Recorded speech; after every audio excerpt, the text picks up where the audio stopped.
سیګار ویلي امریکا د افغان امنیتي ځواکونو پر معاشاتو 232 میلیونه ډالر بې له محاسبې لګولي. په سلامونو مو هرکلی کوم، زموږ یوټیوب چینل ته پخیر راغلی. د لا بشپړو معلوماتو لپاره ویډیو را سره تر پایه وګورئ. سیګار وایي د امریکا دفاع وزارت د افغان امنیتي او دفاعي ځواکونو د معاشاتو لپاره 232 میلیونه ډالر بې له محاسبې او په داسې ډول مصرف کړي چې د لګښت په اړه یې پوښتنې شته. د افغانستان د بیا رغونې لپاره د امریکا د ځانګړي څارونکي راپور چې پرون خپور شو لیکي له دې امله چې د امریکا دفاع وزارت د افغان امنیتي او دفاعي ځواکونو د معاشاتو د ورکړې په برخه کې له خپل څارونکي سیسټمه سمه ګټه نه ده اخیستې.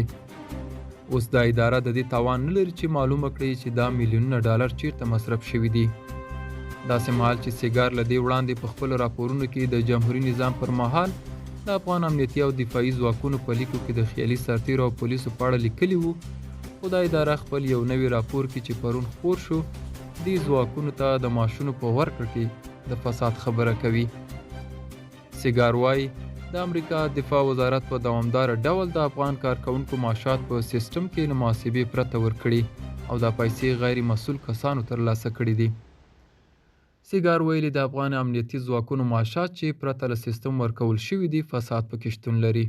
د سیګار په راپور کې راغلي سره له دې چې د امریکا دفاع وزارت هڅه کوله ډاډ ترلاسه کړي چې آیا دا معاشونه په سم ډول ورکول کیږي که نه، خو بیا هم معاشونه د خیالي سرتیرو په نوم ورکړل شوي او د دفاع وزارت د کارکوونکو حق نه دی ورکړل شوی. سیګار وایي له دې دا پایله ترلاسه کیدای شي چې د امریکا دفاع وزارت د افغانستان د ملي دفاع وزارت د پرسونل په اړه قرار ارقام نه درلودل. داسې مهال چې له وړاندې شمیرې وي ښودلی په دې وزارت کې څومره پرسونل شته. د سیګار له قوله داسې شواهد شته چې ښیي د افغانستان د ملي دفاع وزارت کارکوونکو ته په دقیق ډول معاشونه نه دي ورکول شوي. خو د 2021 کال تر اګسته چې جمهوري نظام سقوط شو په دوامداره ډول د امریکا ملي دفاع وزارت په میلیارډونو ډالر د افغان امنیتي او دفاعي ځواکونو لپاره غوښتي.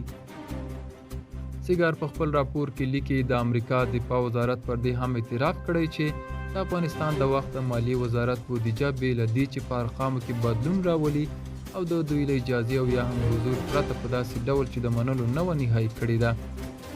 د سیګار په خبره د امریکا کانګرس په 2020 او 2021 کلونو کې امر وکړ چې افغان امنیتي او دفاعي ځواکونو ته باید معاشات د یو سیستم له لارې ورکول شي. خو داسې مهال چې د دې سیستم په جوړېدو 4.8 میلیونه ډالر ولګېدل په هغه ډول چې اړینه وه ترې ګټه نه ده اخیستل شوې.